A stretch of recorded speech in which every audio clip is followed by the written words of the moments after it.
Hi everyone, welcome to my channel. நான் உங்கள் ராகுல். இன்றைக்கி எதை பற்றி பார்க்க போகிறோம்னா, ஒரு வெப் சீரிஸை பற்றி பார்க்க போகிறோம். அந்த சீரிஸோட பேர் வந்து பல்ஸு. இது வந்து நெட்ஃப்ளிக்ஸில் வந்து ஸ்ட்ரீம் ஆகுது. இது வந்து ஒரு மெடிக்கல் ட்ராமாவாக எடுத்திருக்காங்க.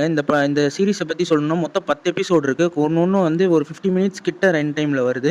இது எப்படின்னா வந்து ஒரு குறிப்பிட்ட ஹாஸ்பிட்டலில் வந்து ஒரு நர்ஸு, டாக்டர், பேஷண்ட்டை வச்சே எடுத்திருக்க ஃபுல் அண்ட் ஃபுல் எடுத்திருக்க ஒரு வெப் சீரிஸ் தான் வந்து இந்த பல்ஸு. இந்த சீரிஸோட கதை என்னன்னு பார்த்தீங்கன்னா, ஒரு புயல் வந்து அந்த சிட்டியை வந்து தாக்குது. அந்த தாக்கும் போது நிறைய ஆக்சிடென்ட், நிறையா வந்து டேமேஜ் ஆகுது. அதனாலேயே இந்த ஹாஸ்பிட்டலுக்கு வந்து நிறைய பேஷண்ட் வராங்க. ஹாஸ்பிட்டலே நிறைஞ்சு போகுது. அதுக்கப்புறமேட்டு அந்த பேஷண்ட்டை டீல் பண்ணுறதுக்கு கரண்ட்டும் இல்லாமல் போயிடும். அதுக்கு வந்து ஜென்ரேட்டரும் இருக்காது, ஒன்றுமே இருக்காது.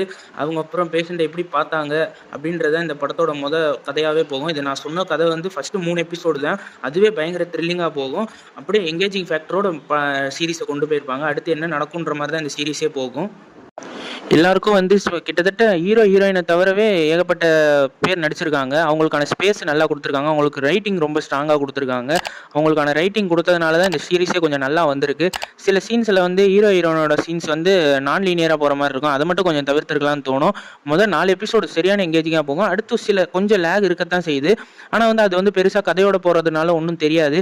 நிறைய எமோஷனல் சீன்ஸ் இருக்குது. அது உங்களுக்கு கனெக்ட் ஆகிறதுக்கும் வாய்ப்பு இருக்குது. நீங்கள் முடிஞ்சால் வந்து இந்த வீக்கெண்டில் ட்ரை பண்ண ஒரு ஒர்த்தான சீரிஸாக இந்த சீரிஸ் இருக்கும். இந்த பல்ஸ் வந்து இப்போ நெட்ஃப்ளிக்ஸில் ஸ்ட்ரீம் ஆகுது.